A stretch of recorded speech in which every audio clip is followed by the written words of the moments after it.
আমাদের দ্বিতীয় অধ্যায় হচ্ছে কমিউনিকেশন সিস্টেমস ও নেটওয়ার্কিং। তো আমরা এখানে একটা ছবি দেখতে পাচ্ছি। ছবিতে দেখা যাচ্ছে কি দুটো রাডারের ছবি। এই একটা রাডার, এই একটা, আর এটা হচ্ছে স্টেশন আর কি। তো স্টেশনে হচ্ছে কি রাডারগুলো বসানো। এখানে লেখা আছে বঙ্গবন্ধু 1 স্যাটেলাইটের গ্রাউন্ড স্টেশন। তো এটি মোটেও অতিশয়োক্তি নয় যে বর্তমান পৃথিবীর মানুষ পারিবারিক বন্ধনের মতো একটি বিস্ময়কর মানবিক বন্ধনে আবদ্ধ হয়ে আছে।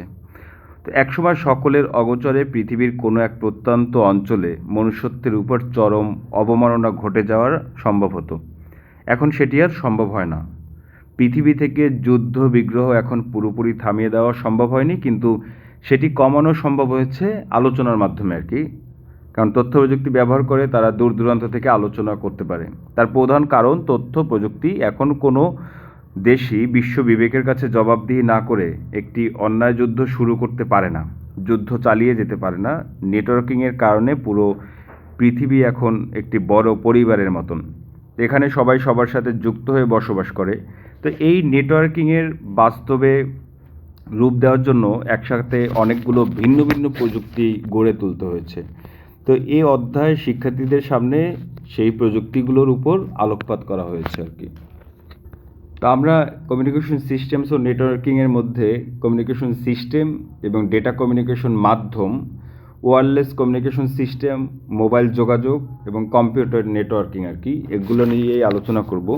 তো এখানে দেয়া আছে যে কমিউনিকেশন সিস্টেমের ধারণা বর্ণনা করতে পারবো, ডেটা কমিউনিকেশনের ধারণা ব্যাখ্যা করতে পারবো, ডেটা কমিউনিকেশনের প্রক্রিয়া বিশ্লেষণ করতে পারবো, ডেটা ট্রান্সমিশন মোডের শ্রেণীবিন্যাস করতে পারবো, ডেটা কমিউনিকেশনের মাধ্যমসমূহের মধ্যে তুলনা করতে পারবো, ডেটা কমিউনিকেশনে অপটিক্যাল ফাইবারের গুরুত্ব বিশ্লেষণ করতে পারবো, ওয়্যারলেস কমিউনিকেশনের বিভিন্ন মাধ্যমসমূহ চিহ্নিত করতে পারবো, বিভিন্ন প্রজন্মের মোবাইল ফোনের ডেটা কমিউনিকেশন পদ্ধতির মধ্যে তুলনা করতে পারবো, এবং তথ্য ও যোগাযোগ প্রযুক্তির বিভিন্ন ক্ষেত্রে ওয়্যারলেস মানে তারহীন কমিউনিকেশনের প্রয়োজনীয়তা মূল্যায়ন করতে পারবো। নেটওয়ার্কের ধারণা ব্যাখ্যা করতে পারবো, নেটওয়ার্কের গুরুত্ব বিশ্লেষণ করতে পারবো, বিভিন্ন ধরনের নেটওয়ার্কের কার্যাবলী বিশ্লেষণ করতে পারবো, নেটওয়ার্কের টপোলজি ব্যাখ্যা করতে পারবো, ক্লাউড কম্পিউটিংয়ের ধারণা ব্যাখ্যা করতে পারবো, ক্লাউড কম্পিউটিংয়ের সুবিধা ব্যাখ্যা করতে পারবো। তো আমরা শুরু করি যে কমিউনিকেশন সিস্টেমটা আসলে কি। এটা হচ্ছে কমিউনিকেশন সিস্টেমের ধারণা সম্পর্কে আগে একটু জেনে নেই। যে যোগাযোগ বা কমিউনিকেশন একটি সহজাত প্রক্রিয়া। শুধু মানুষ নয়, পশু পাখিরাও নিজেদের মধ্যে নিজেদের মতো করে নিজেরা যোগাযোগ করে। মানব সভ্যতার উন্মেষের আগে থেকেই নানা ধরনের প্রয়োজন মেটানোর জন্য একজন মানুষ অন্যজনের সাথে নানা পদ্ধতিতে যোগাযোগ করেছে। এজন্য প্রথমে অঙ্গভঙ্গি বা আকার ইঙ্গিত, পরবর্তীকালে নিজেদের সাংকেতিক ভাষা ব্যবহার করেছে আর কি। সভ্যতার উন্মেষের পর এর ধারাবাহিকতায় দূরবর্তী কারোর সাথে যোগাযোগের জন্য ব্যক্তির মাধ্যমে চিঠি পাঠানো এবং পরবর্তীকালে ডাক বিভাগ, ট্রাঙ্ক কল, টেলিগ্রাফ কিংবা টেলিফোনের মাধ্যমে যোগাযোগ প্রক্রিয়া শুরু হয়। রেডিও, টিভি ইত্যাদি এক ধরনের যোগাযোগ প্রক্রিয়া বা মাধ্যম, যার মাধ্যমে একজন উপস্থাপক বা সংবাদ পাঠক অসংখ্য দর্শক শ্রোতার কাছে তথ্য পৌঁছে দিয়ে যোগাযোগ করতে পারছে। তো এ ধরনের ভাবের আদান প্রদান বা তথ্য বিনিময়ের জন্য যখন একজন অন্যজনের সাথে যোগাযোগ করে থাকে, সেই প্রক্রিয়াটাই কমিউনিকেশন সিস্টেম বা যোগাযোগ পদ্ধতি। তো বর্তমান বিশ্বে ইন্টারনেট বা মোবাইল ফোনের উদ্ভাবনের পর যোগাযোগ প্রক্রিয়ার পরিধি আরও ব্যাপক, সুবিশাল এবং সহজসাধ্য হয়ে উঠেছে। এখন শুধু মানুষের সাথে মানুষ নয়, যন্ত্রের সাথে যন্ত্রেও যোগাযোগ হতে শুরু করেছে। আমরা বলতে পারি যে কমিউনিকেশন বা যোগাযোগ কতগুলো উপাদানের সুসমন্বয়ের কোনো লক্ষ্য বা উদ্দেশ্য সাধনের জন্য বিভিন্ন ব্যক্তি কিংবা যন্ত্রের মধ্যে তথ্য আদান প্রদানের একটি প্রক্রিয়া। এটি প্রেরক, প্রাপক, যোগাযোগ মাধ্যম এবং কিছু যন্ত্রপাতির মাধ্যমে মৌখিক কিংবা অন্য যে কোনো ধরনের তথ্য বা বার্তা আদান প্রদানের কাজে ব্যবহৃত হয়ে থাকে। এখন ডেটা কমিউনিকেশনের ধারণা কমিউনিকেশন বা যোগাযোগ হলো তথ্য আদান প্রদানের জন্য দুটি পয়েন্টের মধ্যে সংযোগ বা লিঙ্ক। যেমন আমি এখানে আছি, তুই ওখানে। এখন আমাদের সংযোগ করছে কে? একটা মেশিন, একটা ডিভাইস। যে তোর কাছে একটা ডিভাইস আছে, আমার কাছে একটা ডিভাইস আছে। তো এই যে দুইটা পয়েন্টের মধ্যে সংযোগ বা লিঙ্ক স্থাপনের প্রক্রিয়া, অর্থাৎ প্রেরণকারী ও গ্রহণকারীর মধ্যে নিরাপদ ও সুষ্ঠুভাবে ডেটা আদান প্রদানের একটি ব্যবস্থা। তো এখানে আমরা একটা চিত্রে একটি ইলেকট্রনিক ডেটা কমিউনিকেশন পদ্ধতি গঠন দেখানো হয়েছে। এটা হচ্ছে উৎস, ধর আমি এখানে উৎস আর তুই হচ্ছে গন্তব্য। আমি হচ্ছে কোনো একটা ভিডিও বা কোনো একটা কথা আমি পাঠাচ্ছি, হ্যাঁ, সেইটা হচ্ছে কি তোর কাছে যাবে গন্তব্যে। সেটা কি হবে, তথ্যের উৎস ইনপুট ট্রান্সডিউসারের মাধ্যমে ট্রান্সমিটারে যাবে, ট্রান্সমিটার থেকে মিডিয়াম, তারপর রিসিভারে যাবে তোর কাছে, তারপর আউটপুট ট্রান্সডিউসার এবং তথ্য গন্তব্য। তো এটা শব্দ, ছবি, কথা ইত্যাদি এখান থেকে হচ্ছে ইনপুট হচ্ছে এবং এটার মাধ্যমে উৎস ডেটার ইলেকট্রনিক রূপ আর কি, হ্যাঁ, এই বাইনারি সংখ্যার মাধ্যমে হচ্ছে গিয়ে মিডিয়ার মাধ্যমে কি তোর মেশিনে রিসিভারে যাবে। রিসিভারে যাওয়ার কি ডেটা, উৎস ডেটার ইলেকট্রিক রূপ এবং শব্দ, ছবি ও কথা ইত্যাদি এগুলো কি তোর কাছে চলে যাবে আর কি, এটা বুঝাইছে।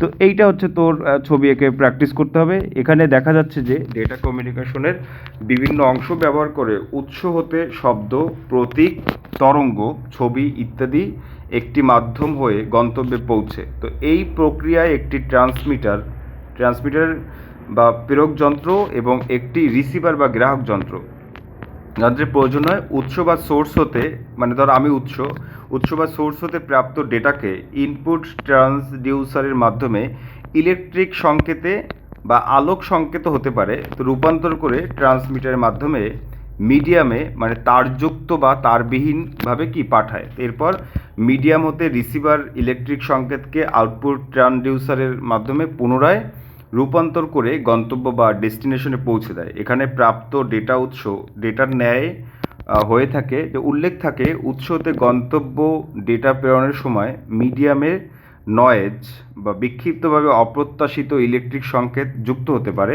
যা সংশোধনের ব্যবস্থা থাকে আর কি। যেমন আমি রেকর্ড করার জন্য কি আমি দরজা জানলা বন্ধ করছি, ফ্যান বন্ধ করছি, তো এগুলোর কারণে কি বাইরের যে আওয়াজ, বিভিন্ন শব্দ, ঠক ঠক আওয়াজ, এই আওয়াজ ওই আওয়াজ, সেগুলো কি রেকর্ডিংয়ের মধ্যে আসতেছে না। তো এটা কি নয়েজ বলে আর কি। তো ডেটা কমিউনিকেশনে ব্যবহৃত উপাদানগুলোর উদাহরণ, 1 নম্বর হচ্ছে উৎস বা সোর্স। উৎসের ইংরেজি হচ্ছে কি সোর্স, তথ্য উৎস ও ইনপুট ট্রান্সডিউসার, যেটা মাইক্রোফোন, আমি কথা বলতেছি কি মাইক্রোফোনের মাধ্যমে সেটা রেকর্ড হচ্ছে, এবং ক্যামেরা হচ্ছে কি সেটা রেকর্ড হয়, বা কিবোর্ড, আমি যেমন কিছু লিখলে সেটা কি এখানে টাইপ করে হচ্ছে আমি পাঠাতে পারবো, এটা হচ্ছে উৎস বা সোর্স।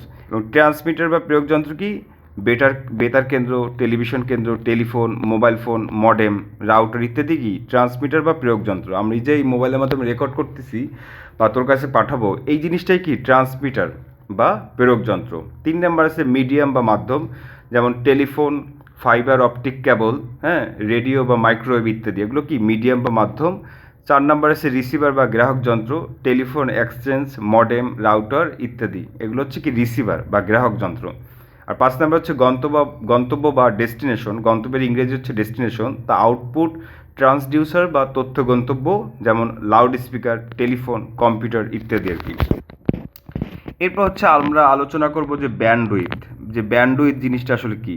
তো ব্যান্ডউইথ হচ্ছে বর্তমান বিশ্বে আমাদের সবার কম বেশি ইন্টারনেট এবং তার গতি বা স্পিড সম্পর্কে একটা ধারণা আছে, যে এই ইন্টারনেটের গতি বা স্পিড তার ব্যান্ডউইথের উপর কিন্তু নির্ভরশীল। তো প্রতি সেকেন্ডে যে পরিমাণ ডেটা এক স্থান হতে অন্য স্থানে স্থানান্তরিত হয় তাকে অর্থাৎ ডেটা স্থানান্তরের হারকে ব্যান্ডউইথ বলে। এটা কিন্তু মুখস্থ করতে হবে। তো ব্যান্ডউইথ সাধারণত বিট পার সেকেন্ড, মানে বিপিএসে হিসাব করা হয়। তবে ইদানিং নেটওয়ার্কে অনেক বেশি ব্যান্ডউইথ পাওয়া যায় বলে বিপিএস এর পরিবর্তে কেবিপিএস আর কি ব্যবহার করা হয়, যে প্রতি সেকেন্ডে 1000 বিট। হ্যাঁ, তো এমবিপিএস হচ্ছে প্রতি সেকেন্ডে 1 মিলিয়ন বিট। এগুলো কিন্তু মুখস্থ করতে হবে। এমনকি জিবিপিএস মানে হচ্ছে প্রতি সেকেন্ডে 1 বিলিয়ন বিট।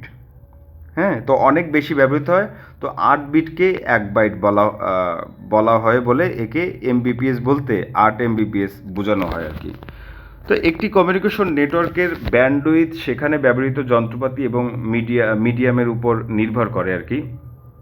যেমন মিডিয়াম হিসেবে সাধারণত টেলিফোনের তার ব্যবহার করলে যত ব্যান্ডউইথ পাওয়া যায় ফাইবার অপটিক কেবল তার থেকে কি অনেক গুণ বেশি পাওয়া যায়। আবার ফাইবার অপটিক কেবলের সাথে যদি যথাযথ স্পিডের টার্মিনাল ইকুইপমেন্ট ব্যবহার করা না হয় তাহলে প্রয়োজনীয় ব্যান্ডউইথ পাওয়া সম্ভব নয়। তো ভালো ব্যান্ডউইথ পেতে হলে কী করতে হবে? এই যে স্পিডের টার্মিনাল ইকুইপমেন্ট ব্যবহার করতে হবে। যে একটি কমিউনিকেশন নেটওয়ার্ক যেহেতু অনেকে ব্যবহার করে, তাই নেটওয়ার্কের ব্যান্ডউইথ সকল ব্যবহারকারীর মাঝে ভাগ হয়ে যায়। তো অনেক সময় একজন ব্যবহারকারী কিংবা একটি সার্ভিস ব্যান্ডউইথের একটা বড় অংশ দখল করে অন্যদের শেয়ার কমিয়ে দেয়। তা একটি নেটওয়ার্কের একজন ব্যবহারকারী কতটুক প্রকৃত ব্যান্ডউইথ পাচ্ছে সেটি মাপার নানা ধরনের পদ্ধতি রয়েছে। তো নেটওয়ার্কের ডিজাইনে কিংবা যন্ত্রপাতিতে কোনো সমস্যা থাকলে সেগুলো বের করা সম্ভব। সে কারণে ব্যান্ডউইথ ম্যানেজমেন্ট বর্তমান সময় কি অনেক বড় একটি চ্যালেঞ্জ।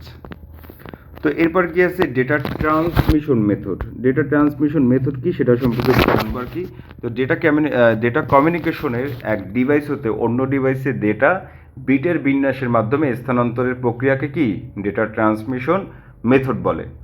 তো বিটের বিন্যাসের উপর ভিত্তি করে ডেটা ট্রান্সমিশন মেথডকে প্যারালাল ডেটা ট্রান্সমিশন এবং সিরিয়াল ডেটা ট্রান্সমিশন এই দুই ভাগে ভাগ করা হয়েছে। তো সিরিয়াল ডেটা ট্রান্সমিশনের মাধ্যমে দিয়ে একবার এক বিট পাঠানো হয়।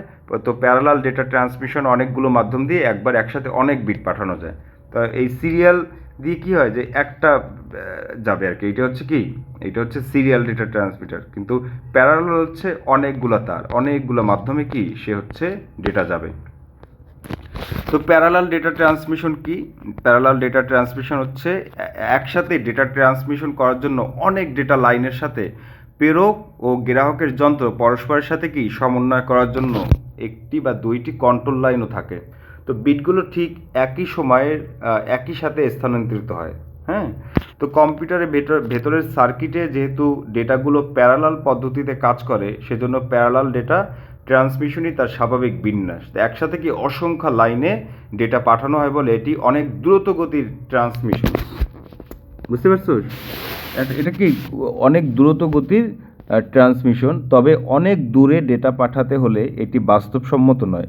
তো দ্রুত গতিসম্পন্ন এই পদ্ধতি অনেক সময় ভিডিও স্ট্রিমিংয়ে ব্যবহার করা হয়। তাছাড়া প্যারালাল প্রিন্টার, পোর্ট ও কেবল ব্যবহার করে কম্পিউটারের সাথে প্রিন্টারের সংযোগ ইত্যাদি এর কি উদাহরণ। তো আমরা এখানে ছবিতে দেখতে পাচ্ছি যে প্রেরক আর কি গ্রাহক। ধর আমি প্রেরক আর তুই হচ্ছে গ্রাহক। তো প্যারালাল মাধ্যমে কি আমি এরকম পাঠাইলাম অনেকগুলো লাইন দিয়ে, খুব দ্রুত চলে যাবে আর কি। আর সিরিয়ালে কি হয় যে একটা মাত্র লাইন এইটা দিয়ে আর কি ধর যাবে। তারপরে আমরা সিরিয়াল ডেটা ট্রান্সমিশন সম্পর্কে একটু পড়ি যে এই ট্রান্সমিশনে যে কোনো দূরত্বে অবস্থিত প্রেরক এবং প্রাপকের মধ্যে ধারাবাহিকভাবে এক বিটের পর অপর একটি বিটের স্থানান্তরিত করা। এটি একটি নির্ভরযোগ্য পদ্ধতি, কেননা এতে পূর্ববর্তী ডেটা বিট প্রেরণের পর অপরটি প্রেরিত হয়। মানে আগেরটা আগে যাবে, তারপর পরেরটা, মানে একটার পর একটা, তাহলে অনেক সময় লাগবে আর কি। আর প্যারালালে কি হয় একসাথে অনেকগুলো চলে যাবে, অনেকগুলা রাস্তা আছে তাদের।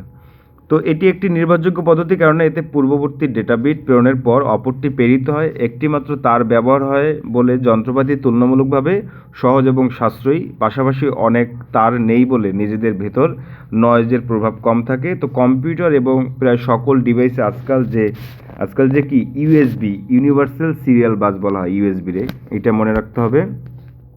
তো পোর্ট দেখা যায়, সেটি হচ্ছে কি সিরিয়াল ট্রান্সমিশনের উদাহরণ আর কি। হ্যাঁ, যে একটা দিয়ে হচ্ছে সব যাবে আর কি, কিন্তু ধাপে ধাপে যাবে। তো প্রেরক যে সময় ডেটা প্রেরণ করবে, গ্রাহক ঠিক একই সময় ডেটা গ্রহণ করবে। এক্ষেত্রে প্রেরক ও গ্রাহকের ক্লক একই রকমের থাকতে হয়। সেজন্য সিরিয়াল পদ্ধতিতে ডেটা স্থানান্তরের সময় প্রেরক এবং গ্রাহক দুটি ডিভাইসকেই ক্লক ব্যবহার করতে হয়। কোলকের প্রতি পালসে, মানে হার্টবিট যে হয়, কোলকের প্রতি পালসে একটি করে বিট প্রেরণ এবং গ্রহণ করা হয়। তো কোলক পালস বলতে একটি কোলক সংকেতের সক্রিয় অবস্থাকে বোঝানো হয়েছে। তো এই কোলক ব্যবহার করে বিটের শুরু ও শেষ বোঝানোর জন্য একটি বিশেষ পদ্ধতি ব্যবহৃত হয়, যাকে বিট সিনক্রোনাইজেশন বলে। তো বিট সিনক্রোনাইজেশনের কারণেই প্রাপক সিগন্যাল থেকে ডেটা শনাক্ত এবং পুনরুদ্ধার করতে পারে।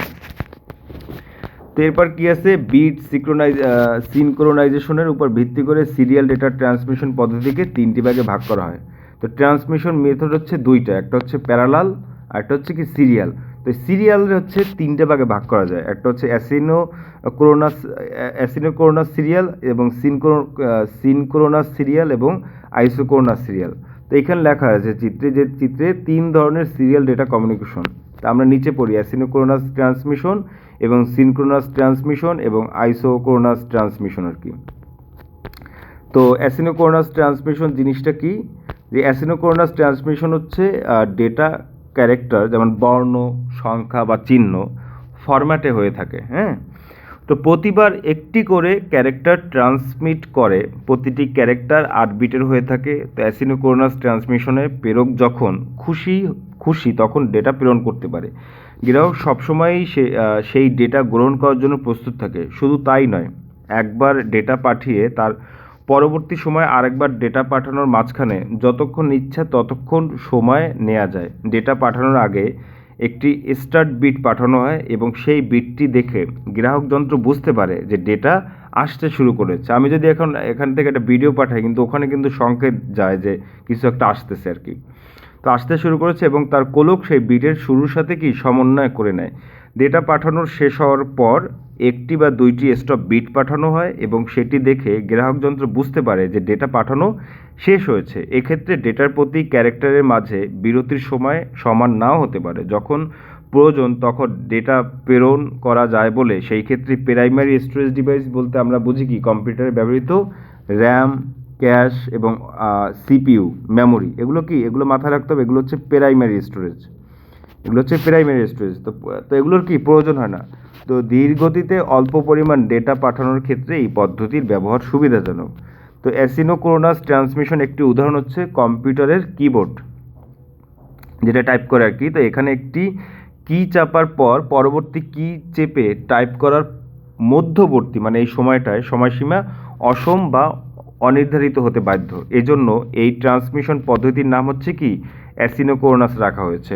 তো এইটা হচ্ছে প্রাক যন্ত্র, ধর আমার মোবাইল, আর এইটা হচ্ছে তোর যন্ত্র আর কি। তো এখান থেকে আমি তোর ডেটা পাঠাচ্ছি আর কি।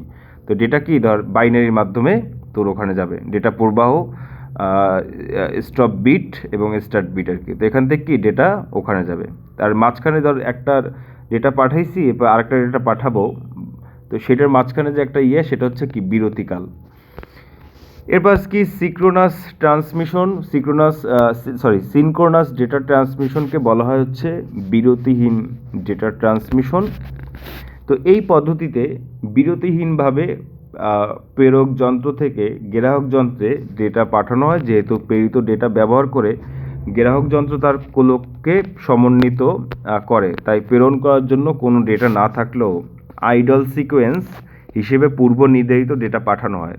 তো সিনক্রোনাস ডেটা ট্রান্সমিশন পদ্ধতিতে প্রেরণ স্টেশনের প্রথমেই ডেটাকে প্রাইমারি স্টোরেজ মানে কম্পিউটারের ব্যবহৃত র্যাম, ক্যাশ আর সিপিইউ, মেমোরি ইত্যাদি সংরক্ষণ করে ডেটা ক্যারেক্টারগুলো কোলক বা ফ্রেম আকারে ভাগ করে নেয়।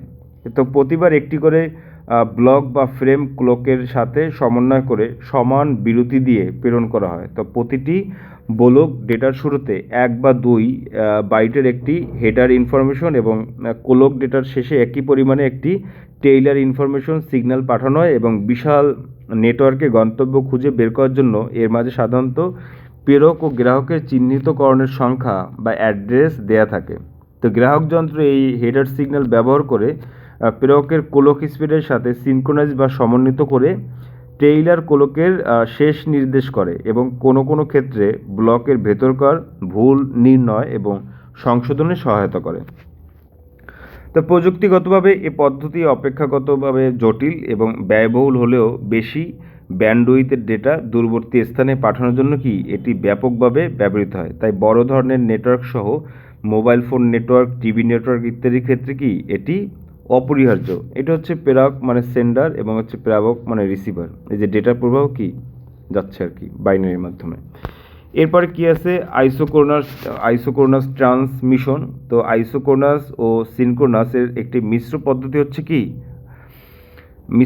হচ্ছে আইসোক্রোনাস ট্রান্সমিশন, মানে দুইটা মিলে আর কি হয়েছে। তো এই প্রক্রিয়ায় অ্যাসিনোক্রোনাস পদ্ধতি স্টার্ট ও স্টপ বিটের মানে স্টার্ট মানে কি শুরু হওয়া এবং স্টপ মানে বন্ধ হওয়া। তো স্টার্ট ও স্টপ বিটের মাঝখানে সিনক্রোনাস পদ্ধতিতে কোলক আকারে ডেটা ট্রান্সফার করা হয়। তো যেহেতু পুরোটা সিনক্রোনাস নয়, তাই স্টোরেজ ডিভাইসে ডেটা সংরক্ষণ না করেই যখন প্রয়োজন তখন সেই ডেটা ট্রান্সমিট করা যায়। তো সাধারণত রিয়েল টাইম অ্যাপ্লিকেশনে এর প্রচলন বেশি। বিভিন্ন মাল্টিমিডিয়া কমিউনিকেশন, মাল্টিমিডিয়া বলতে বোঝায় কি অনেকগুলো মিডিয়া, এটার বলে মাল্টিমিডিয়া এই কারণে, যেমন অডিও ভিডিও কলের ক্ষেত্রে কি এই পদ্ধতি ডেটা ট্রান্সমিশন হয়। আমাদের ফোনগুলোও কি মাল্টিমিডিয়া, যে আমাদের সব চলে, ক্যামেরা আছে, মাইক্রোফোন আছে, স্ক্রিন আছে, সব আছে আর কি। তো ডেটা ট্রান্সমিশন মোড কি এটা সম্পর্কে বুঝবো। তো দুটি ডিভাইসের মধ্যে, ধর তোর ডিভাইস এবং আবার ডিভাইস, দুটি ডিভাইসের মধ্যে ডেটা প্রবাহের দিক নির্দেশকে ডেটা ট্রান্সমিশন বা ডেটা কমিউনিকেশনের মোড বলে। মুখস্থ করতে হবে এগুলো। ডেটা প্রবাহের দিকের উপর নির্ভর করে ডেটা ট্রান্সমিশন মোডকে 3 ভাগে ভাগ করা যায়। একটা হচ্ছে সিমপ্লেক্স মোড, আর একটা হচ্ছে হাফ ডুপ্লেক্স মোড এবং ফুল ডুপ্লেক্স মোড। ঠিক আছে, তো আমরা হচ্ছে আগে একটু চিত্রটা দেখি, যে এখানে চিত্রে লিখছে যে সিমপ্লেক্স, হাফ ডুপ্লেক্স এবং ফুল ডুপ্লেক্স। এই হচ্ছে প্রেরক মানে আমি, আমি, আর এই হচ্ছে গ্রাহক। এটা হচ্ছে সিমপ্লেক্সে, এটা হলো কি সিমপ্লেক্স মোড। এরপর কি আছে হাফ ডুপ্লেক্স, মানে হচ্ছে প্রেরক এবং গ্রাহক, মানে আমি প্রেরণও করবো আমার কি গ্রহণ করব, আর তুইও প্রেরণ করবি এবং গ্রহণ করবি। এটা হচ্ছে হাফ ডুপ্লেক্স। এবং ফুল ডুপ্লেক্স মানে কি, যে প্রেরক সরাসরি যাবে তার ডাটা নিয়ে, গ্রাহক গ্রহণ করবে, এবং আবার প্রেরক হচ্ছে আবার পাঠাবে, মানে তুই আবার পাঠাবে প্রেরক হয়ে, আমি আবার গ্রহণ করবো আর কি। তো এই জিনিসটা হচ্ছে কি ফুল ডুপ্লেক্স। এখানে লিখছে কি দেখি, যে সিমপ্লেক্স, যেটা এই উপরেরটা আমরা একটু পড়ি, যে সিমপ্লেক্স মোড হচ্ছে, তো এই পদ্ধতিতে শুধু একদিকে ডেটা পাঠানো সম্ভব হয়। প্রেরক শুধু ডেটা প্রেরণ করে এবং গ্রাহক শুধু ডেটা কি গ্রহণ করে। যেমন কিবোর্ড, মাউস, জয়স্টিক, এগুলো কি সিমপ্লেক্স মোডের উদাহরণ। এবং 2 নম্বর কেসে হাফ ডুপ্লেক্স মোড। এই পদ্ধতিতে দুই দিকে ডেটা পাঠানো বা গ্রহণ করা সম্ভব, কিন্তু একসাথে নয়, আলাদা আলাদাভাবে। একটি ডিভাইস ডেটা পাঠালে অন্যটিকে অপেক্ষা করতে হয় তার সুযোগ আসার জন্য। তো এই পদ্ধতিতে ডেটার ভেতর সংঘর্ষ না হওয়ার জন্য বিশেষ সার্কিটের ব্যবস্থা রাখতে হয়। তো এইটাই হচ্ছে ওয়াকিটকি, ফ্যাক্স, এসএমএস ইত্যাদি কি হাফ ডুপ্লেক্স মোডে চলে। এগুলো মনে রাখতে হবে কিন্তু। ফুল ডুপ্লেক্স মোড কি, যে ফুল ডুপ্লেক্স মোডে হচ্ছে একই সময়ে উভয় প্রান্তের দুটি ডিভাইস একই সাথে ডেটা প্রেরণ এবং গ্রহণ করতে পারে। যেমন টেলিফোন, মোবাইল ফোন কিংবা কম্পিউটার নেটওয়ার্ক কমিউনিকেশনের এই পদ্ধতির কি একটি উদাহরণ। তো ডেটা বিতরণ বা ডেলিভারি, ডেটা হচ্ছে কি এক জায়গা থেকে বিতরণ বা ডেলিভারি করে কিভাবে, এই জিনিসটা, যে প্রাপকের সংখ্যা ডেটা গ্রহণের অধিকারের উপর ভিত্তি করে ডেটা বিতরণ বা ডেলিভারি মোড ভিন্ন ভিন্ন মোড হতে পারে। যেমন ইউনিকাস্ট, ব্রডকাস্ট এবং মাল্টিকাস্ট। ঠিক আছে, তো আমরা আগে ইউনিকাস্টের সম্পর্কে একটু জানি। ইউনিকাস্ট কি, তো এই ব্যবস্থায় একটি প্রেরকের কাছ থেকে শুধু একটি গ্রাহকই ডেটা গ্রহণ করতে পারবে। Unicast mode simplex, half duplex বা ফুল ডুপ্লেক্স হতে পারে। ফ্যাক্স, মোবাইল, টেলিফোন, খেলনা, ওয়াকিটকি, সিঙ্গেল, এসএমএস ইত্যাদি কি ইউনিকাস্ট মোডের উদাহরণ। যেমন আমি ধর এইখানে আসি, আমি হচ্ছে ধর রফিকের কাছে পাঠাবো। যদি রফিকের কাছে পাঠাই তাহলে রফিকের কাছেই আমার কি ডাটাটা যাবে। সে এসএমএস হতে পারে, টেলিকল হতে পারে, মানে ফোনে কথা বলা হতে পারে, মোবাইল হতে পারে। আবার যদি ধর তোর কাছে পাঠাই মারুফের কাছে, তাহলে এখানে যাবে। আমি আবার রূপইয়ার কাছে পাঠাইলাম, সে এরকমই যাবে, কিন্তু একসাথে কিন্তু সব জায়গায় যাবে না। আমি যার কাছে পাঠাবো তার কাছেই আর কি যাবে। এটার কি বলে ইউনিকাস্ট। তারপর কি আছে ব্রডকাস্টই। তো এই পদ্ধতিতে শুধু একজন কি প্রেরক থাকে, কিন্তু ট্রান্সমিশন নেটওয়ার্কের আওতাধীন সব গ্রাহকই ডেটা গ্রহণ করতে পারে। তো ব্রডকাস্ট ট্রান্সমিশন শুধু সিমপ্লেক্স হয়ে থাকে, যেমন রেডিও, টেলিভিশন ব্রডকাস্ট মোডের উদাহরণ। এখন রেডিওর মেশিন কোথায়, ঢাকাতে। তো ঢাকা থেকে সে হচ্ছে কি ডেটা ট্রান্সফার করে। এখন যে কোনো জায়গায় হচ্ছে মানুষ কি রেডিও রেডিও মানে কি একটা রিসিভার। রেডিও দিয়ে কি বাংলাদেশের যে কোনো জায়গায় বসে যে কোনো মানুষ ওই কথা কি শুনতে পারে। তো এইটারে কি বলে ব্রডকাস্ট। এইটা কিন্তু সবসময় মাথায় রাখতে হবে যে এইটা হচ্ছে রেডিও স্টেশন বা বিটিভির স্টেশন, কিন্তু সবাই কি এটা গ্রহণ করতে পারে আর কি। এই আর মাল্টিকাস্ট কি, মাল্টিকাস্ট সম্পর্কে আমরা একটু বুঝি। যে মাল্টিকাস্ট মোড অনেকটা ব্রডকাস্ট মোডের মতোই হলেও এই মোডে কি নেটওয়ার্কের একটি প্রেরক হতে ডেটা প্রেরণ করলে তা শুধু অনুমোদিত সদস্যরা গ্রহণ করতে পারে। মাল্টিকাস্ট ট্রান্সমিশন হাফ ডুপ্লেক্স বা ফুল ডুপ্লেক্সে হয়ে থাকে। যেমন ভিডিও কনফারেন্সিং, মানে আমি ধর ভিডিওর মাধ্যমে কি করব, বিভিন্ন হচ্ছে কনফারেন্স করবো আর কি। আমি যে কথাগুলো বলবো, আমার ধর একটা রুমের মধ্যে অনেকজন লোক, এগুলো হচ্ছে কি আমার কথাগুলো শুনবে এবং আমার সাথে তারা কি এক একজনে হচ্ছে কথা বলবে, প্রশ্ন করবে। তো video conference, chatting, group SMS, মানে আমি যদি গ্রুপ এসএমএস করি যে সবার সাথে কি মেসেজ চলে যাবে, তো এগুলো কি মাল্টিকাস্ট মোডের উদাহরণ আর কি। এগুলো হচ্ছে পড়তে হবে। এরপর আছে ডেটা কমিউনিকেশনের কি, ডেটা কমিউনিকেশনের মোড বা মাধ্যম, ডেটা কমিউনিকেশনের মাধ্যম, মিডিয়াম অফ ডেটা কমিউনিকেশন। তো ডেটা আদান প্রদানের ক্ষেত্রে প্রেরক থেকে গ্রাহক পর্যন্ত যেসব সংযোগ স্থাপন করা হয় তাদেরকে ডেটা কমিউনিকেশনের মাধ্যমে বা চ্যানেল বলা হয়। অথবা উৎস থেকে গন্তব্য পর্যন্ত যার মধ্য দিয়ে তথ্য প্রবাহিত হয় তাই ডেটা কমিউনিকেশনের চ্যানেল বা মাধ্যম। তো এই চ্যানেল বাস্তবায়নের জন্য বিভিন্ন প্রকার মাধ্যম বা মিডিয়া থাকে, যেমন রেডিও, টিভি, ডিশ চ্যানেল। এগুলো কি এই গ্রাহক পর্যন্ত পৌঁছানোর জন্য তারযুক্ত বা তারবিহীন যে সংযোগ প্রদান করা হয় তাই হলো কি মাধ্যম বা মিডিয়া। তো ডেটা কমিউনিকেশনের ব্যবহৃত বিভিন্ন মাধ্যম হচ্ছে 2.6 চিত্রে উপস্থাপন করা হলো। আমরা একটু নিচে যাই, এই হচ্ছে 2.6-এর চিত্র আর কি। যে এইটা হচ্ছে কি, এটা হলো মাধ্যম থেকে কি আসছে, গাইডেড মিডিয়াস, তার বা ওয়্যার বা কেবল দিয়ে, মানে তার দিয়ে যে লাইনগুলো নেয় ইন্টারনেটের বা হচ্ছে তোর কি বলে ডিশের লাইন, ইয়ার লাইন যেগুলো আছে, টেলিফোনের লাইন। তবে আনগাইডেড মিডিয়া, তারবিহীন, যেগুলো যে তারবিহীন ব্যবহার করে, যেমন আমরা ওই যেমন ফোনের যে তুই সিম দিয়ে যে ইউজ করিস যেটা, ওইটা হচ্ছে কি তারবিহীন। আর আমি যেটা ইউজ করি ধর ওই তার দিয়ে, হ্যাঁ, সেটা এক জিনিস আর কি। তো এখানে গাইডেড মিডিয়ার ক্ষেত্রে লিখছি যে তারওয়ালা, যেমন টেলিফোনের কেবল, তারপর coaxial cable, twisted pair cable এবং ফাইবার অপটিক্যাল কেবল। এগুলো কি গাইডেড, তারযুক্ত আর কি। আর ইয়ারগুলো কি লিখছে যে আনগাইডেড মিডিয়া, তারবিহীন ওয়্যারলেস বা ফ্রিকোয়েন্সি বা তরঙ্গের উপর ভিত্তি করে আর কি। এইটা আবার হচ্ছে তিন প্রকার, একটা হচ্ছে রেডিও ওয়েভ, মাইক্রোওয়েভ এবং ইনফ্রারেড ওয়েভ আর কি। এবং এই তিন প্রকারের মধ্য দিয়ে আবার মাইক্রোওয়েভ আবার দুই প্রকার, একটা হচ্ছে তোর ব্লুটুথ, মানে ডাব্লু প্যান তৈরি ব্যবহৃত হয় 2.4 থেকে 2.45 গিগাহার্টজ পর্যন্ত। আর ওয়াইফাই হচ্ছে ওয়ালএন তৈরিতে ব্যবহৃত হয় 2.4 থেকে 5 গিগাহার্টজ পর্যন্ত। আর ওয়াই ম্যাক্স হচ্ছে, ওয়াই ম্যাক্স মানুষ তেমন একটা ব্যবহার করে না, তো ওয়াই ম্যান তৈরিতে ব্যবহৃত হয় 2 থেকে 6 গিগাহার্টজ পর্যন্ত আর কি। তো এটা হচ্ছে কি ডেটা কমিউনিকেশনের বিভিন্ন মাধ্যম আর কি। একটা হচ্ছে তার দিয়ে, আর একটা কি তার ছাড়া, মানে ওয়েভ ব্যবহার করে, তরঙ্গ ব্যবহার করে এই শূন্যতে, হ্যাঁ। যেমন ওই স্যাটেলাইট থেকে আমাদের কাছে কি যে তথ্য আসে, বা আমরা ওই টাওয়ারের মাধ্যমে যে এক টাওয়ার থেকে অন্য টাওয়ার থেকে অন্য টাওয়ার, কিন্তু তার নাই, কিন্তু টাওয়ারে কি সংযোগ যাচ্ছে আর কি। এই জিনিসগুলো। আবার আমার রুমে রাউটার আছে, রাউটার এক প্রকার হচ্ছে আমারে ওভাবে সার্ভিস দিচ্ছে আর কি, তার ছাড়া মোবাইল ফোন ব্যবহার করতে পারতেছি। তো এই জিনিসটা আর কি। এবং এখানে তার মাধ্যম বলতে কি বুঝাইছে, যে তার মাধ্যম এ পদ্ধতিতে তথ্য আদান প্রদানের ক্ষেত্রে দাতব তার ব্যবহৃত হয়। নির্দিষ্ট কোনো পথে বৈদ্যুতিক সংকেত পাঠানোর জন্য মাধ্যম হিসেবে কপার বা অ্যালুমিনিয়াম, কপার মানে হচ্ছে তামার তার, আর অ্যালুমিনিয়াম বলতে ওই সাদা যেগুলি আর কি, হ্যাঁ, যেমন কারেন্টের তার যেটা, ওটা অ্যালুমিনিয়াম। তো অ্যালুমিনিয়ামের তার বা কেবল ব্যবহার করে ডেটা কমিউনিকেশনের ব্যবস্থা করা হয়। তো এটি কেবল গাইডেড মিডিয়া, এটা কি ওই গাইডেড মিডিয়া উপরে যে বললাম আর কি। তো যোগাযোগ ব্যবস্থায় ব্যবহারের ভিন্নতার উপর তার বা কেবলের ভিন্নতা রয়েছে, নিচে এগুলো ব্যাখ্যা করা হলো।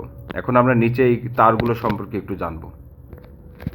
তো টুয়েস্টেড পেয়ার কেবল কি, আমরা হচ্ছে ইন্টারনেটের তার যে দেখি, যেমন আমি কিছুদিন আগে যে ইন্টারনেটের লাইনটা লাগাইছি সেটার তারটা কি এইরকম, সেটার তারটা হচ্ছে এই রকমের। আর একটা তার ছিল হলে যে ব্যবহার করতো, সেই তারটা আবার ছিল এরকম সাদা রঙের।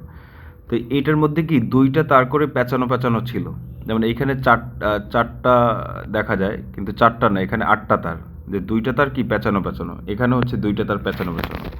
তো এটার বলে হচ্ছে টুয়েস্টেড পেয়ার কেবল, মানে ওই যে দুইটা তার, তো দুটি পরিবাহী তারকে পরস্পরের সাথে সুষমভাবে পেঁচিয়ে টুয়েস্টেড পেয়ার কেবল তৈরি করা হয়।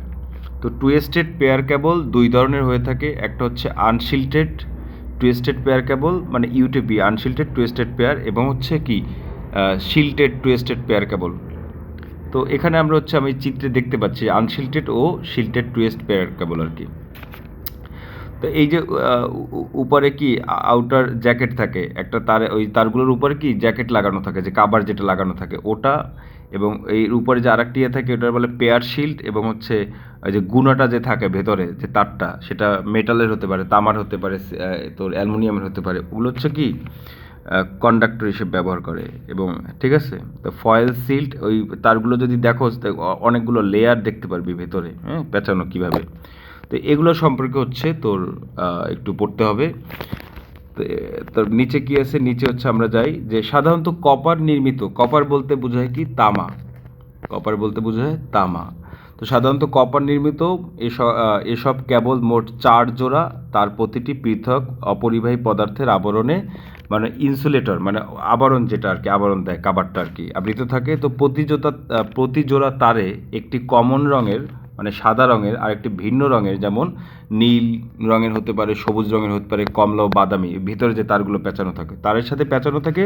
তো প্রতি জোড়া তার পৃথক অপরিবাহী আবরণে আবৃত করা থাকে, মানে একটার সাথে কি আরেকটা যেন কানেক্টেড না হয়ে যায়, আলাদা আলাদাভাবে কাবার লাগানো থাকে। এ ধরনের কেবল ব্যবহার করে 100 মিটারের বেশি দূরত্বে কোনো ডেটা প্রেরণ করা যায় না, ঠিক আছে।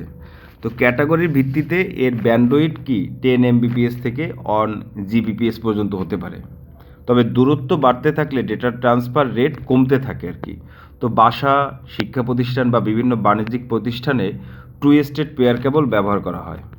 এবং কোএক্সিয়াল কেবল কি, যে কোএক্সিয়াল কেবলটা হচ্ছে এরকম যে কোএক্সিয়াল কেবল তামা বা কপার নির্মিত, মূলত 3টি স্তর বিশিষ্ট তারের কেবল। তো কেন্দ্রস্থলে একটি শক্ত তামার তারের কন্ডাক্টর থাকে, সেটিকে বৃত্তাকার ঘিরে প্লাস্টিকের অপরিবাহী স্তর, এবং এই স্তরকে ঘিরে তামার তারের একটি জাল বা শিল্ড থাকে আর কি। অনেক সময় শিল্ড বা প্লাস্টিকের অপরিবাহী স্তরের মাঝে একটি মেটালিক ফয়েলও থাকে। তুই হচ্ছে ডিশের লাইনের যে তারটা দেখছিস কিনা আমি জানি না, ওইটা হচ্ছে কোএক্সিয়াল কেবল। তো একটি মেটালিক ফয়েল থাকে আর কি, উপরে জালের মতন থাকে, আর ভেতরে হচ্ছে কি একটা মেটালের, মানে তামার একটা তার থাকে লম্বা। তো সবশেষে রাবার বা অপরিবাহী পুরো স্তর এই কেবলটি আবৃত করে রাখে। তামার তারের জালি এবং মেটালিক ফয়েলটি একসাথে আউটার কন্ডাক্টর হিসেবে বাইরের সকল প্রকার বৈদ্যুতিক প্রবাহ থেকে কি মুক্ত রাখে। বাইরের শিল্ড এবং কেন্দ্রীয় তামার তারের অক্ষ, মানে অ্যাক্সিস একই থাকার দরুনের নামকরণ হচ্ছে কি কোএক্সিয়াল করা হয়েছে। তো কোএক্সিয়াল কেবলে data transfer rate twisted pair কেবলের তুলনায় অনেক বেশি হয়ে থাকে। কোএক্সিয়াল কেবলের ডেটা ট্রান্সমিশন লস অপেক্ষাকৃত কি কম এবং সহজে বাস্তবায়নযোগ্য। ডিজিটাল এবং অ্যানালগ উভয় ধরনের ডেটা এই কেবলের মাধ্যমে প্রেরণ করা যায়। কেবল টিভি নেটওয়ার্কিং, যেটা ওই ডিশের যেটা, যে কেবল টিভি নেটওয়ার্কিংয়ের ক্ষেত্রে এবং বৈজ্ঞানিক গবেষণায় বিভিন্ন ল্যাবরেটরিতে ব্যাপকভাবে ব্যবহৃত হয়। তো কোএক্সিয়াল কেবল 2 ধরনের হয়। কোএক্সিয়াল কয় ধরনের? 2 ধরনের। একটা হচ্ছে থিন টেন, এবং আরেকটা হচ্ছে কি থিকনেট। হ্যাঁ, এইটা মুখস্থ করতে হবে আর কি। থিন টেন কি? থিন টেন হচ্ছে হালকা ও নমনীয় তার। এই তার 10 বেজ 2 নামেও পরিচিত। এই কেবলটি দ্বারা রিপিটার বা দুর্বল সংকেতকে শক্তিশালী সংকেতে বিবর্তিত, মানে অ্যাম্পলিফাই করা ছাড়াও সর্বোচ্চ কি 185 মিটার দূরত্ব প্রতি সেকেন্ডে 10 মেগাবাইট ডেটা কি আদান প্রদান করা যায়। এবং থিকনেট কি? থিকনেট হচ্ছে ভারী ও নন ফ্লেক্সিবল কেবল। এই তার 10 বেজ 5 নামে পরিচিত। এই কেবলটি দ্বারা সর্বোচ্চ 500 মিটার দূরত্ব প্রতি সেকেন্ডে 10 মেগাবিট ডেটা সহজে কি আদান প্রদান করা যায়। তো এইখানে ছবি দেওয়া আছে কোএক্সিয়াল কেবল, যে এইটা হচ্ছে বাইরের জ্যাকেট, কালো রঙের একটা জ্যাকেট থাকে, তার উপরে হচ্ছে জালির মতন থাকে, এরকম মেটালিক কি জালির মতন থাকে। আর এই যে মাঝখানে আরেকটা আবার তার থাকে, এটা তোর তামার হয় বা কপার, কন্ডাক্টর। হ্যাঁ, তো এটা আর কি বুঝেছে যে চিত্র হচ্ছে কি কোএক্সিয়াল কেবল। এরপর আমরা আসবো কি ফাইবার অপটিক্যাল কেবল। এইটা হচ্ছে আসল জিনিস। হ্যাঁ, ফাইবার অপটিক্যাল কেবল আর কি, বুঝতে পারলি? তো দাগাই নেই আমরা। ফাইবার অপটিক্যাল কেবল বিশেষভাবে পরিশুদ্ধ কাচের তৈরি, ভেতরে কি কাচ দিয়ে তৈরি করা আর কি, কাচের তৈরি অত্যন্ত সূক্ষ্ম তন্তু। হ্যাঁ, যদিও বিশেষায়িত কাজের জন্য প্লাস্টিক বা অন্য কোনো স্বচ্ছ মাধ্যমের তৈরি ফাইবার অপটিক কেবলও পাওয়া যায়, প্লাস্টিকের আর কি, কিন্তু বেশিরভাগই কি কাচের। তো ফাইবার অপটিক কেবলের বৈশিষ্ট্য হচ্ছে এটা ইনফ্রারেড আলোর একটি রেঞ্জের ভেতরে কি বলে 1300 থেকে 1500 ন্যানোমিটার অবিশ্বাস্য রকম স্বচ্ছ তাই শোষণের কারণে বিশেষ কোনো লস ছাড়া এর ভিতর দিয়ে কি সিগন্যাল দীর্ঘ দূরত্ব নেওয়া যায়। ধর এইখানে একটা লেজার রশ্মি আলো দিচ্ছে ধর, এটা লেজার রশ্মি, এটা দিয়ে কি লাল আলো বেরোচ্ছে আর কি এরকমের। তো এটা কাচের মধ্যে দিয়ে যাবে, কাচের মধ্যে দিয়ে কি এইখানে ধর, এইখানে সেন্ডার বা এখানে ধর হচ্ছে তোর রিসিভার আর কি। তো কাচের মধ্যে দিয়ে কি ও ডাটা নিয়ে যাবে কাচের মাধ্যমে। এইখানে আলোটা জ্বললে ওই আলোর মধ্যে হচ্ছে ডাটা থাকে, এটা হচ্ছে কি কাচের মধ্যে দিয়ে গিয়ে অন্য জায়গায় পৌঁছেই দেয়।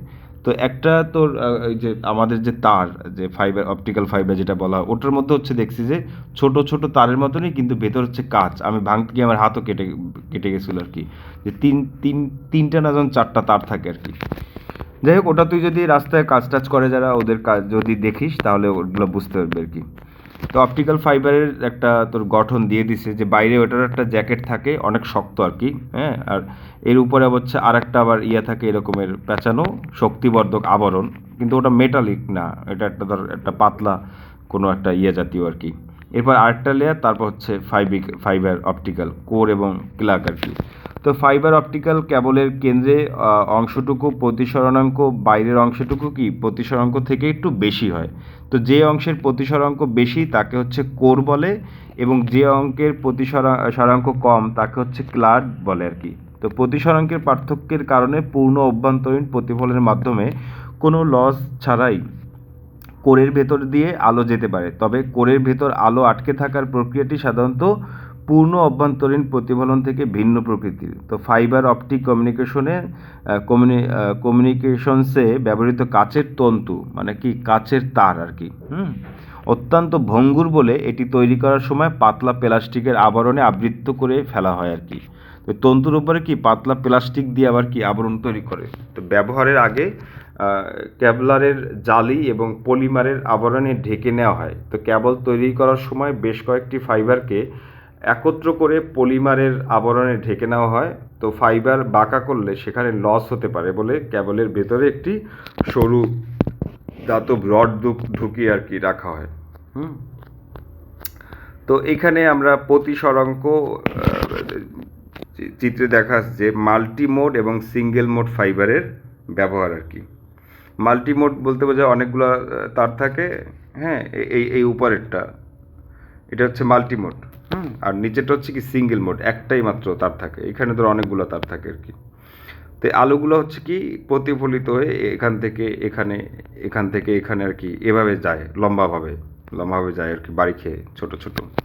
তো এখানে লিখছে সিঙ্গেল মোড এবং মাল্টিমোড ফাইবারের পার্থক্য বুঝেছে। অপটিক্যাল ফাইবারের ব্যাস হচ্ছে কত, খুবই ছোট, 150 মাইক্রনের মতো হয়ে থাকে। তো ফাইবারের কোরের ব্যাস 8 থেকে শুরু করে 100 মাইক্রন পর্যন্ত হতে পারে। তো কোরের ব্যাস যখন 8 থেকে 12 মাইক্রন হয় তখন সেটিকে সিঙ্গেল মোড ফাইবার বলে, কারণ তখন শুধু একটি মোড ফাইবার কেন্দ্র দিয়ে যেতে পারে আর কি। তো দূরপাল্লার হাই স্পিড ট্রান্সমিশনে সবসময় কি সিঙ্গেল মোড ফাইবার ব্যবহার করা হয়। তো কোরের ব্যাস অত্যন্ত কম হওয়ায় এই ফাইবারের প্রযুক্তির তুলনামূলক কি ব্যয়সাধ্য, মানে অনেক টাকা আর কি। তো ফাইবারের কোরের ব্যাস যদি 50 থেকে 100 মাইক্রনের মতো হয় তখন তার ভেতরে অসংখ্য মোড যেতে পারে। তো কয়েকটি মোড এক একভাবে যায় বলে আলোর সিগন্যালের বিকৃতি হয়, ফলে এই ফাইবার শুধু স্বল্প দূরত্বে কম স্পিডের কাজে ব্যবহৃত হয়। তো কোরের ব্যাস বেশি বলে প্রযুক্তি তুলনামূলকভাবে কি সহজ এবং মূল্য সাশ্রয়ী আর কি।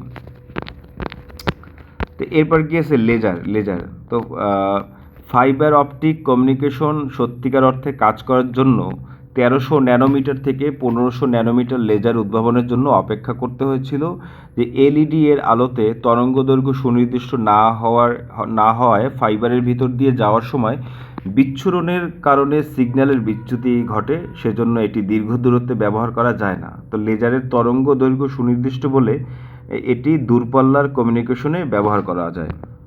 যদিও 1300 ন্যানোমিটার এবং 1500 ন্যানোমিটার এই দুই তরঙ্গের দৈর্ঘ্য ফাইবার অপটিক কমিউনিকেশন করা সম্ভব, কিন্তু 1500 ন্যানোমিটার তরঙ্গ দৈর্ঘ্যের জন্য ফাইবার অ্যাম্পলিফায়ার উদ্ভাবনের কারণে দূরপাল্লার কমিউনিকেশনের বর্তমান প্রায় একচেটিয়াভাবে 1500 ন্যানোমিটার তরঙ্গ দৈর্ঘ্যের প্রযুক্তি ব্যবহার করা হয়।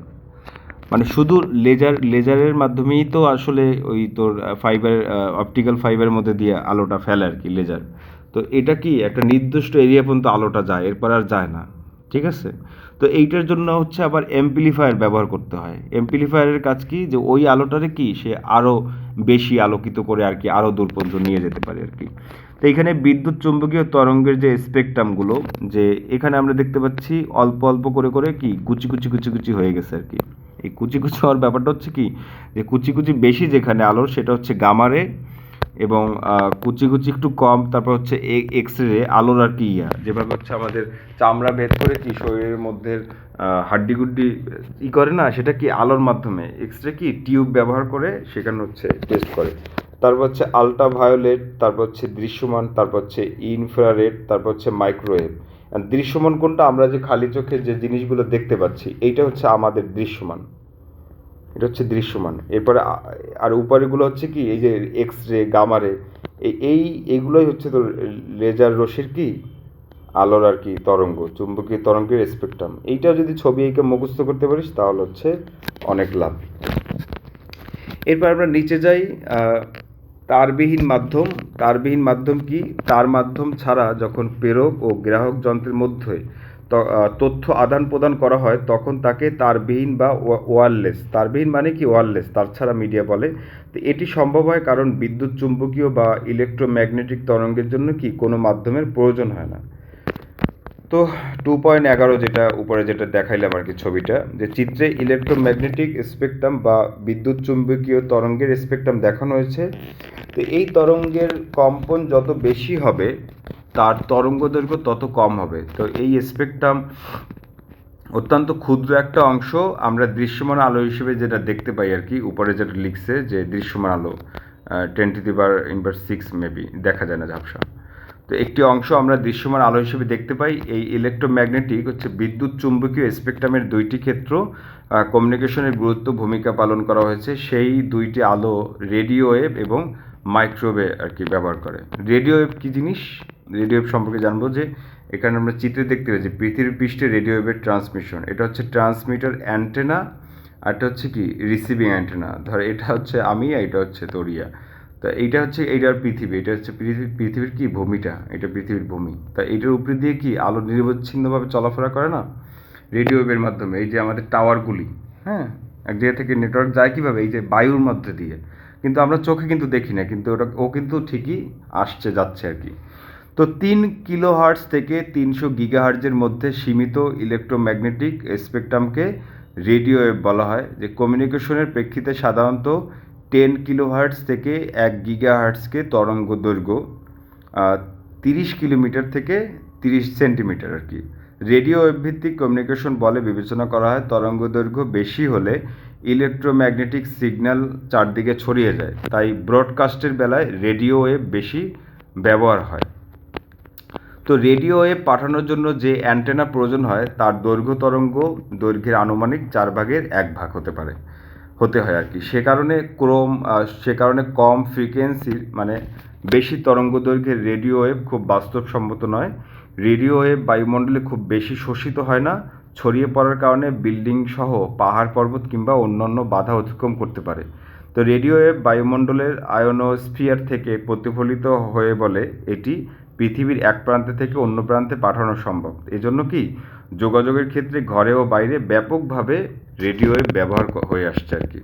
এবার কি আছে মাইক্রোওয়েভ। মাইক্রো শব্দের অর্থ হচ্ছে ক্ষুদ্র, ওয়েভ শব্দের অর্থ হচ্ছে তরঙ্গ।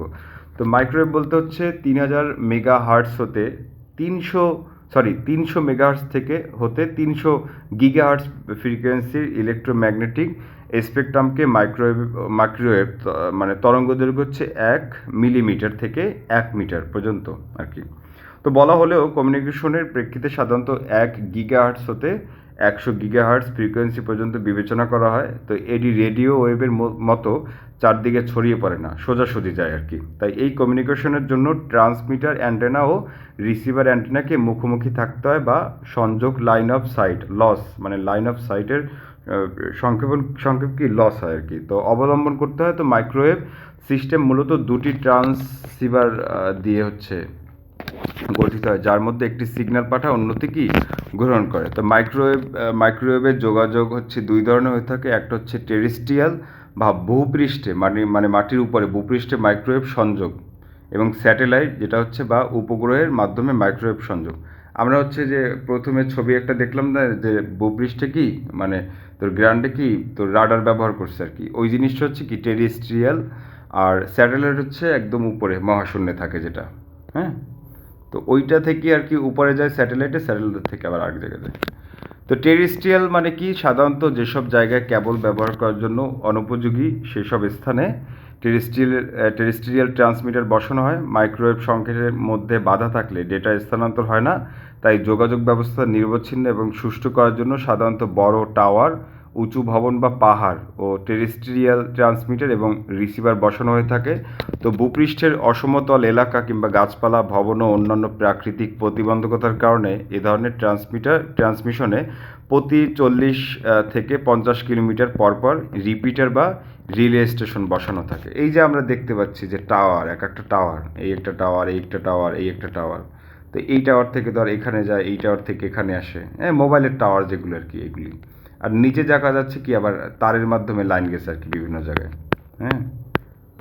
এই জিনিসগুলো বলছে, চিত্রে লিখছে যে টেরেস্ট্রিয়াল ট্রান্সমিশনের কি উদাহরণ। এখন কেউ যদি হচ্ছে ইলন মাস্কের স্টারলিংক কিনে সে এরকমের ইয়াটা বসাইয়ে ইয়াটা স্যাটেলাইট না, ওটা হচ্ছে তোর ওই কী বলে স্যাটেলাইট থেকে আর কি ডাটা ক্যাচ করে আর কি, ক্যাচ করার পর সে চাইলে তার দিয়ে হচ্ছে বিভিন্ন বাসা বাড়িতে তুই বিভিন্ন জায়গায় লাইন টাইন দিতে পারোস।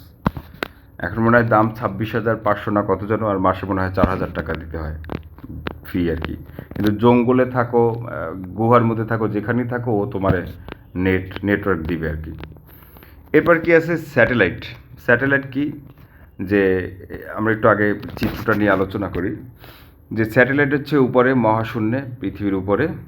আর আমরা দেখতে পাচ্ছি যে স্যাটেলাইট থেকে কি বাসা, corporate office, branch office, gas station, apartment, যেমন ইলন মাস্কের ওটাও যদি এক একটা ভবনে বসায় হচ্ছে কি পুরো বিল্ডিংয়ে সে লাইন দিতে পারে। এবং স্যাটেলাইটটা কি নেটওয়ার্কিং হাব, হ্যাঁ, ডাটা সেন্টার এবং ইন্টারনেট, এই যে বাসা বাড়িতে লাইন দিয়ে দেয়। তো এখানে লিখছে যে মাইক্রোওয়েভ বায়ুমণ্ডলের আয়নোস্ফিয়ার বেদ করে যেতে আসতে পারে বলে কৃত্রিম উপগ্রহের মাধ্যমে মাইক্রোওয়েভে সিগন্যাল আদান প্রদান শুরু হয়। তো একটি স্যাটেলাইট ভূপৃষ্ঠ থেকে 36,000 কিলোমিটার ঊর্ধ্বাকাশে স্থাপিত করা হলে সেটি জিও স্টেশনারি হয়, অর্থাৎ পৃথিবীর অক্ষে ঘূর্ণনের সমান গতিতে এই স্যাটেলাইট পৃথিবীকে পরিক্রমণ করে। পৃথিবী থেকে তখন এই স্যাটেলাইটকে আকাশের নির্দিষ্ট বিন্দুতে স্থির মনে হয়।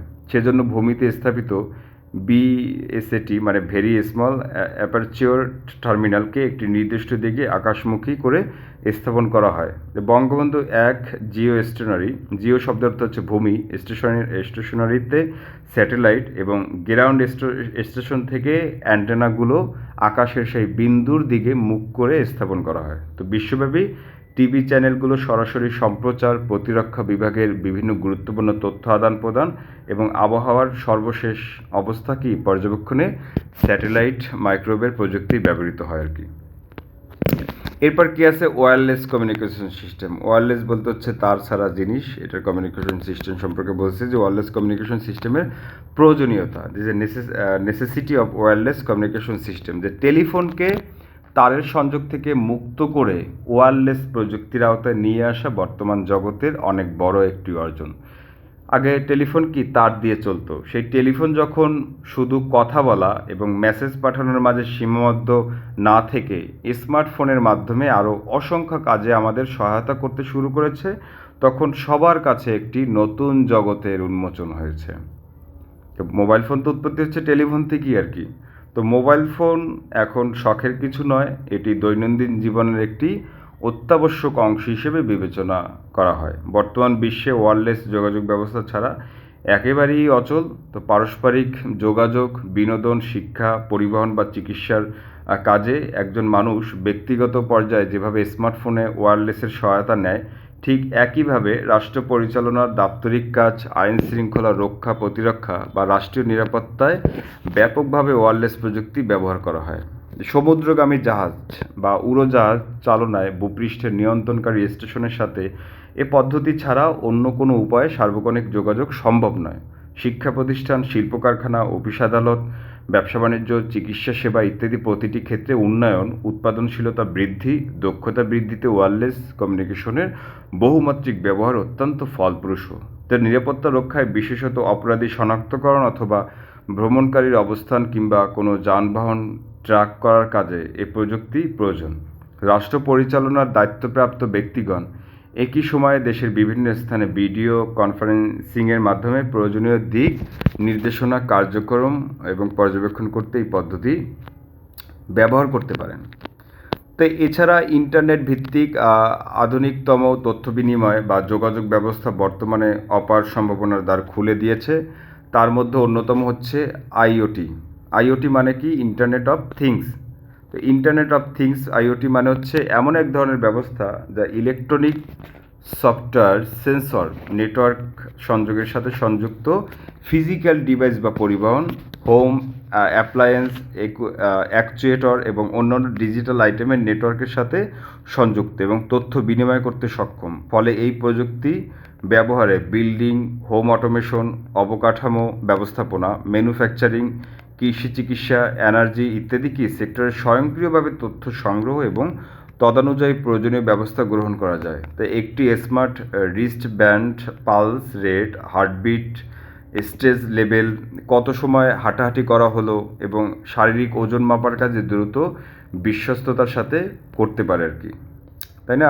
আমাদের অনেকগুলো ঘড়ি আছে না, আমরা কত ঘন্টা হাঁটলাম, আমাদের ফোনেই তো বলে দিতে পারে আজকে আমরা কতগুলো হাঁটছি, কী করছি আর কি। সেই জিনিসগুলো সেন্সর আর কি, সেন্সর সফটওয়্যার ব্যবহার করে, ইলেকট্রনিকের যে জিনিসগুলো ব্যবহার করি সেটা সম্পর্কে বলছে আইওটি। ওটাকে কী বলা হয়? IoT, internet of things are কি।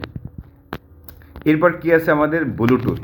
ব্লুটুথ কি সেটা সম্পর্কে আমরা একটু আলোচনা করব। যে ওয়্যারলেস নেটওয়ার্কিং মানে তারবিহীন নেটওয়ার্কিং জগতে ব্লুটুথ হচ্ছে এমন একটি পদ্ধতি যা স্বল্প দূরত্বের মধ্যে তারবিহীনভাবে দুটি ডিভাইসের মধ্যে ডেটা আদান প্রদান করে থাকে। ব্লুটুথ নেটওয়ার্কটির ব্যান্ডউইথ ও নিরাপত্তা ব্যবস্থা তুলনামূলকভাবে কম হলেও এটি বহুল ব্যবহৃত। যে ব্লুটুথ নেটওয়ার্কটির ব্যান্ডউইথ ও নিরাপত্তা ব্যবস্থা তুলনামূলকভাবে কম হলেও এটি কিন্তু বহুল ব্যবহৃত।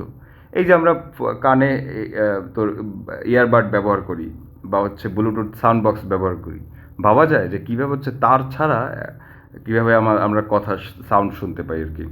তো যেসব ডিভাইসে এই পদ্ধতি রয়েছে সেগুলোকে ব্লুটুথ ডিভাইস বলে। বর্তমানে ল্যাপটপ, ট্যাব, পিডিএ, স্মার্টফোনে ব্লুটুথ প্রযুক্তি আগে থেকে দেওয়া থাকে। এছাড়া ইদানিং মাউস, কিবোর্ড, হেডফোন মানে হেডফোন সেট আর কি, স্পিকার ইত্যাদিতে ব্লুটুথ ব্যবহৃত হয়। তো এটি একটি পার্সোনাল এরিয়া নেটওয়ার্ক প্যান যে 2.45 গিগাহার্টজ ফ্রিকোয়েন্সিতে কাজ করে এবং এর ব্যাপ্তি হচ্ছে 3 থেকে 10 মিটার হয়ে থাকে। যে হাফ ডুপ্লেক্স মোডে এর ডেটা ট্রান্সমিশন রেট প্রায় 1 Mbps বা তার চেয়ে বেশি।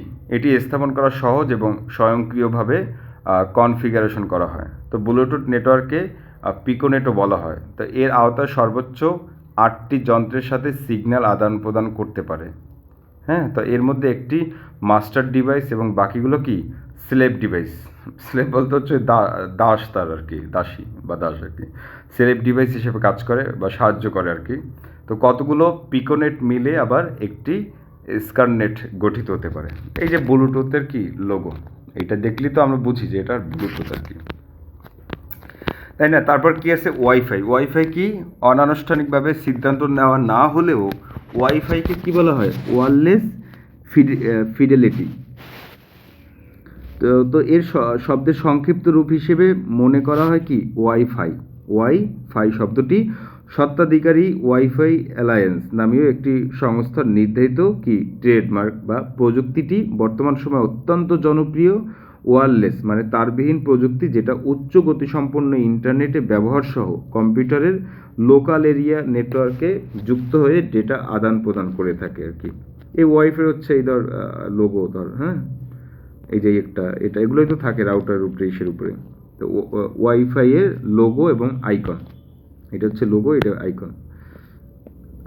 তো এই নেটওয়ার্কের জন্য কোনো লাইসেন্স বা কর্তৃপক্ষের অনুমোদনের প্রয়োজন হয় না এবং যে কোনো মানের ওয়াইফাই ডিভাইস পৃথিবীর যে কোনো জায়গায় কাজ করতে পারে। সে কারণে ডেটার নিরাপত্তার খানিকটা ঝুঁকি থাকে। এটি সাধারণত 2.4 থেকে 5 গিগাহার্টজ ফ্রিকোয়েন্সিতে কাজ করে এবং এর কভারেজ এরিয়া 50 থেকে 300 মিটার পর্যন্ত বিস্তৃতি থাকে আর কি। তো বিপুল জনপ্রিয়তা এবং ব্যবহার সহজ হওয়ার কারণে একসাথে অনেক ব্যবহারকারী খুব সহজেই এই নেটওয়ার্ক সিগন্যাল জ্যামে পড়তে পারে।